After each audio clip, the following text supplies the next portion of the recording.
मेरा नाम है हरिया, मैं काम करता हूँ बहुत बढ़िया, खाता हूँ खाना और रोज गाता हूँ गाना।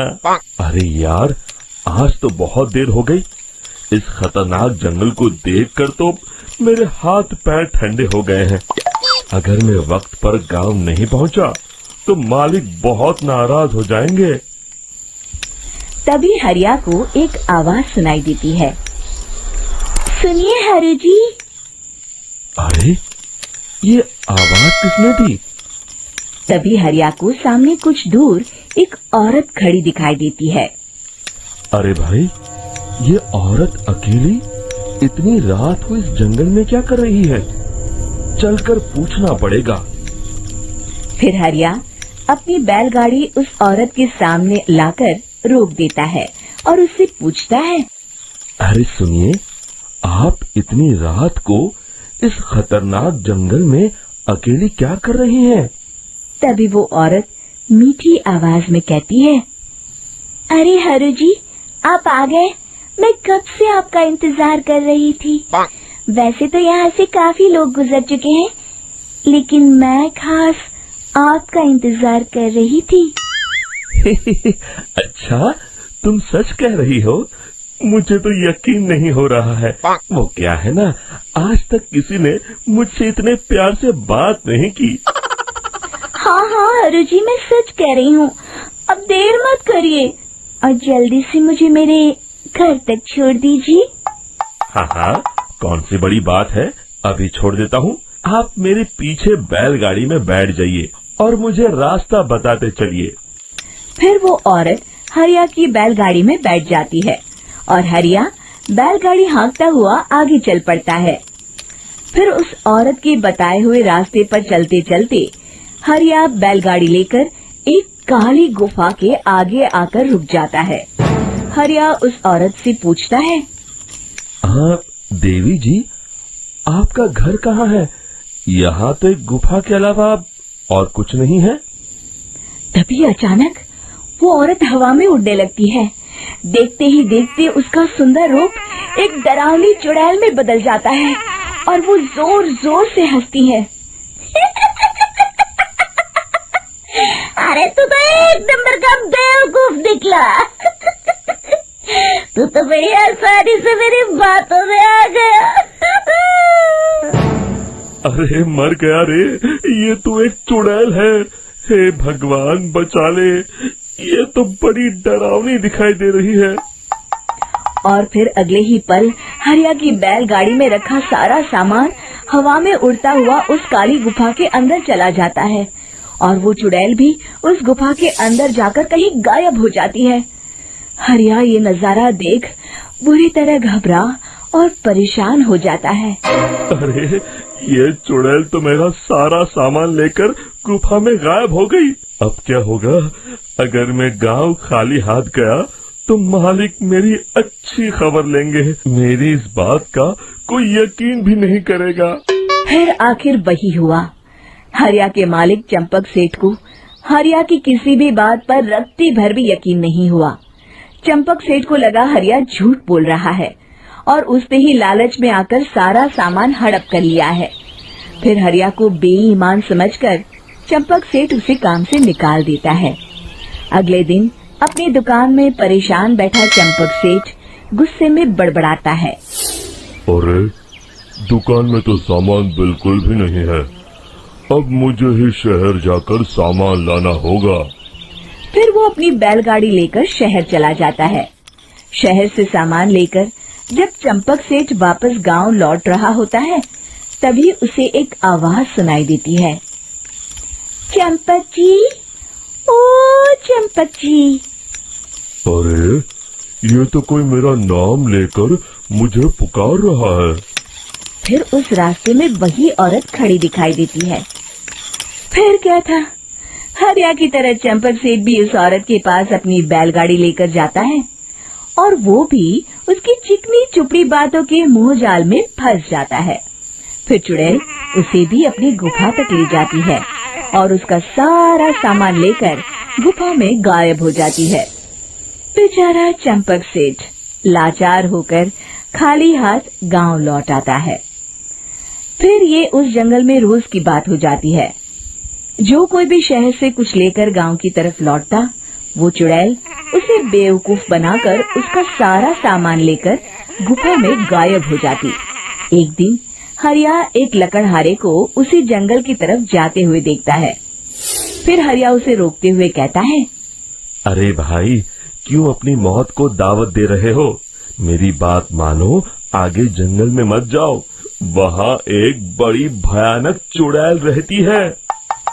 लकड़हारा हरिया की बातों को नजरअंदाज करते हुए कहता है, अरे भाई, मुझे पहले ही बहुत देर हो चुकी है, मुझे जाने दो भाई। शाम तक लकड़ियाँ काट कर शहर के बाजार में बेचना है। तुम अपनी ये कहानी किसी फुर्सत में बैठे इंसान को सुनाओ, मैं तो चला। इतना कहकर लकड़हारा वहाँ से आगे जंगल की तरफ चला जाता है। फिर अगले दिन गांव के मुखिया के घर के बाहर बहुत सारे लोग जमा हो जाते हैं।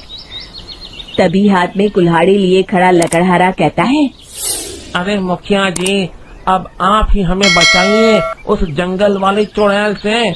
हमारा सारा काम तो शहर से ही होता है।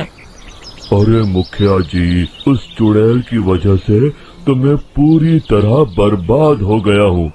हम सबको मिलकर उस चुड़ैल का कोई इलाज करना पड़ेगा। तभी भीड़ में खड़ा वीरा कहता है, आप लोग चिंता मत करिए, कल से वो चुड़ैल किसी को नहीं लूट पाएगी। मेरे पास एक बहुत अच्छी तरकीब है। तभी चंपक सेठ उसका मजाक उड़ाते हुए कहता है, अरे तेरा नाम वीरा है तो क्या हुआ? तूने अभी उस चुड़ैल को देखा नहीं है? जाकर अपना काम कर, बड़ा आया। तब मुखिया जी कहते हैं, नहीं नहीं चंपक सेठ, मुझे लगता है हमें इस लड़के को एक मौका देना चाहिए। फिर सभी गांव वाले मुखिया जी की बातों से सहमत हो जाते हैं और वीरा शाम को एक बैलगाड़ी में कुछ सामान लादकर उस जंगल की ओर चल देता है। वीरा, ओ वीरा, कहाँ जा रहा है? तभी वीरा मुड़ के देखता है, वही चुड़ैल एक औरत के रूप में खड़ी है। अरे बहन जी, मैं आपको ही ढूंढ रहा था। देखिए, मैं आपके लिए क्या लाया हूँ। हैं? अरे वाह, तो खुद मेरे लिए इतना सामान लाया है। तू ही अकेला गांव में समझदार है। जरा देखो, मैं भी खोल के, बड़े भूख लगी है। जैसे ही चुड़ैल उस सामान पर से कपड़ा हटाती है, एक भगवान शिव की तेज रोशनी उसके अंदर मूर्ति से निकलती है और चुड़ैल अपने असली रूप में आकर जलने लगती है। अरे मैं जल रही हूँ, बचाओ! बचाओ! ओम नमः शिवाय, मर गई मैं! देखते ही देखते वो चुड़ैल राख के साथ उड़ जाती है और सभी गांव वाले भी वहां आ जाते हैं। शिक्षा बुराई पे सदा अच्छाई की ही जीत होती है। एक समय की बात है, एक गांव में सफेद साड़ी वाली चुड़ैल का आतंक था। चुड़ैल रात भर गांव में घूमती और गांव का जो भी आदमी उसे दिखाई देता, उसे वो घायल कर देती। अरे कोई तो बचाओ, मर गया रे। एक रात हरिया अपने खेत से अपने घर लौट रहा था कि तभी अचानक उसके सामने चुड़ैल आ जाती है। अरे बाप रे, ये चुड़ैल कहाँ से आ गई? आज तो मैं गया काम से।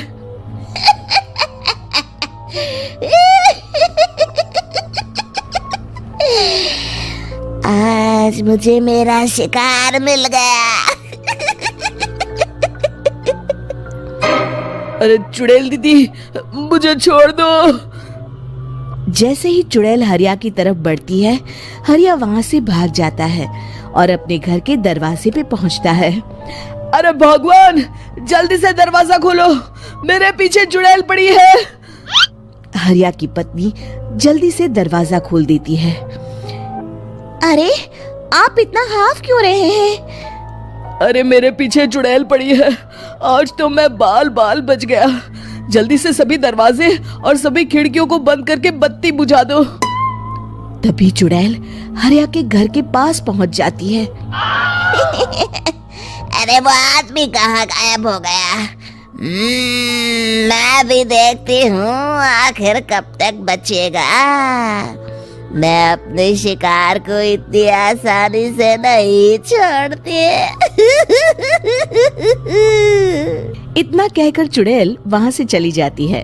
वहीं दूसरी तरफ हरिया और उसकी पत्नी दोनों अपने घर की खिड़की से ये सब देख रहे होते हैं।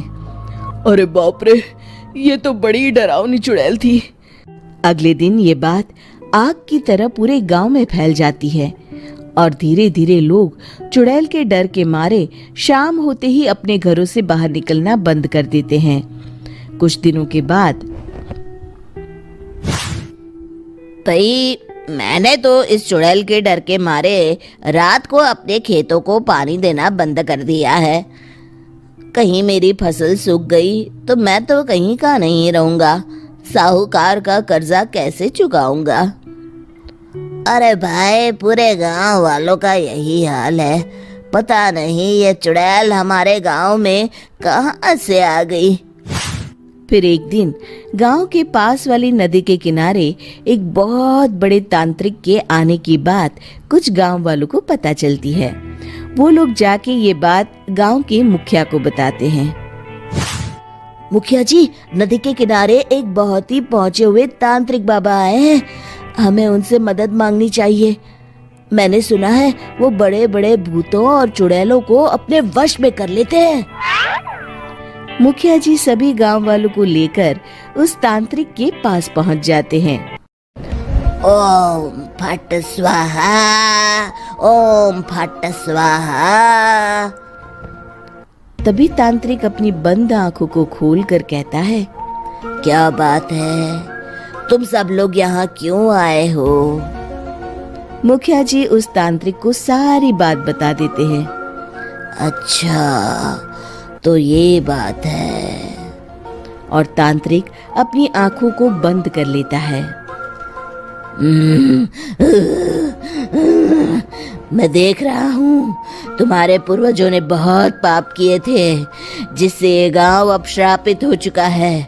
उसी के फल स्वरूप तुम्हारे गांव में चुड़ैल आई है। ये चुड़ैल बहुत खतरनाक है, ये किसी को नहीं छोड़ेगी। हे भगवान, मर गए रे, अब क्या होगा? तभी गांव के मुखिया जी कहते हैं, बाबा, इस चुड़ैल से हम सबको बचा लीजिए। कोई तो उपाय होगा। इसका सिर्फ एक ही उपाय है। सभी गांव वालों को बारी बारी हर दिन अपनी आधी फसल उस पहाड़ी के ऊपर बनी काली गुफा में छोड़ के आनी होगी। तभी उस चुड़ैल की भूख मिटेगी और श्राप का प्रभाव खत्म हो जाएगा और तुम सब जिंदा बच जाओगे। सभी गांव वाले उस तांत्रिक की बात को मान लेते हैं और वहां से चले जाते हैं। फिर अगले दिन से रोज उस गांव के लोग बारी बारी से अपनी आधी फसल उस काली गुफा के पास जाकर रखाते। कुछ दिनों बाद हरिया की बारी आती है। बाप रे, आज तो मेरी बारी है उस काली गुफा में जाने की। क्या करूं? वो तो बड़ी खतरनाक चुड़ैल है। मेरे तो हाथ पैर कांप रहे हैं। फिर हरिया डरते डरते अनाज की बोरियां अपनी बैलगाड़ी में लाद देता है। तभी हरिया की पत्नी उससे कहती है, देखो जी, संभल के जाना और किसी भी हालत में शाम होने से पहले वापस आ जाना। उस चुड़ैल का कोई भरोसा नहीं है जी। हरिया बैलगाड़ी में बैठते हुए कहता है, भगवान, मैं क्या वापस आऊंगा? लगता है अब तो मेरी खबर ही आएगी। इतना कहकर हरिया वहां से चला जाता है। रास्ते में जंगल से गुजरते हुए हरिया की बैलगाड़ी का एक चक्का बड़े गड्ढे में फंस जाता है। हे भगवान, अब ये क्या मुसीबत है?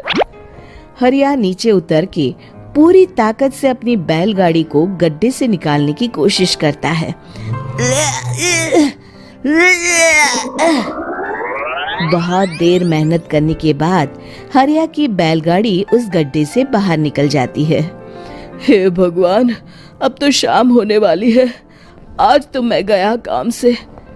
जैसे तैसे हरिया काली गुफा में पहुंच जाता है। अरे मर गया रे, यहाँ तो चारों तरफ डरावना माहौल है। मैंने यहाँ आने में बहुत देर कर दी, कहीं चुड़ैल नाराज ना हो जाए। हरिया अनाज की बोरियां वहां रख के जैसे ही जाने लगता है, तभी उसे किसी के आने की आवाज सुनाई देती है। हरिया एक कोने में छुपकर अंदर देखने लगता है। चुड़ैल वहां आती है और फिर अपने चेहरे से नकली चुड़ैल का मुखौटा निकाल देती है। हरिया ये देख के हक्का बक्का रह जाता है। तभी चुड़ैल कहती है, भैया यहाँ आना, आज तो बहुत अनाज आया है, इसे मिलाकर अब हमारे पास ढेर सारा अनाज जमा हो गया है। कल ही हम इसे शहर में बेच आएंगे और माला माल हो जाएंगे। तभी अंदर से नदी के किनारे वाला तांत्रिक बाहर आता है। अरे ये तो तांत्रिक बाबा है। हाँ, अब तो हम दोनों की जिंदगी मजे में कटेगी। गांव वालों को बेवकूफ बनाना इतना भी मुश्किल नहीं था। लोग तो तुम्हें सच में असली चुड़ैल समझते हैं। हाँ, तुमने सही कहा। अब ये गांव वाले चुड़ैल के डर से जिंदगी भर इस काली गुफा में अनाज पहुंचाते रहेंगे। अच्छा, तो ये बात है। ये दोनों पूरे गांव वालों को बेवकूफ बना रहे हैं। अभी जाकर सबको बताता हूँ। हरिया उन दोनों की पूरी बातें सुन लेता है और जल्दी से वापस गांव में आता है। गांव वालों को पूरी बात बता देता है। इससे पहले वो दोनों हमारा अनाज लेकर शहर जाए, हमें उन दोनों को पकड़ना होगा। उधर दूसरी तरफ नकली तांत्रिक और नकली चुड़ैल बनी औरत एक बड़ी गाड़ी में सारा अनाज लाद के वहां से निकलने की तैयारी कर रहे होते हैं। जल्दी करो, इससे पहले हमें कोई देख ले, हमें यहाँ से निकलना होगा। और तभी वो दोनों देखते हैं कि सामने से सभी गांव वाले अपने अपने हाथों में मशाल लेके आ रहे हैं। दोनों बुरी तरह डर जाते हैं। रुक जाओ, तुम दोनों का भांडा फूट चुका है। अरे मर गए रे, ये गांव वाले कहाँ से आ गए? तुमने क्या सोचा इतनी आसानी से यहाँ से निकल जाओगे? ये अनाज हमने अपने खून पसीने से दिन रात खेतों में मेहनत करके उगाया है। दोनों मुखिया जी के पैरों में गिर जाते हैं। हमें माफ कर दीजिए, हम दोनों एक नंबर के कामचोर हैं। बिना मेहनत किए पैसे कमाना चाहते थे। हाँ हाँ, अब हम आगे से मेहनत मजदूरी करके पैसे कमाएंगे। हमें कुछ मत करना, हमें छोड़ दीजिए। इतना कह के दोनों गांव छोड़ के भाग जाते हैं और सभी गांव वाले फिर से खुशी खुशी रहने लगते हैं। शिक्षा, तभी तो कहते हैं कि किसी भी समस्या का समाधान केवल सूझबूझ से ही करना चाहिए और कभी हिम्मत नहीं हारनी चाहिए। दोस्तों, हमें उम्मीद है कि आपको हमारी ये कहानी पसंद आई होगी। कृपया हमारे चैनल को सब्सक्राइब करें और सभी अपडेट्स के लिए बेल आइकन जरूर दबाएं। और हाँ, वीडियो लाइक और शेयर करना मत भूलिएगा। Bye bye.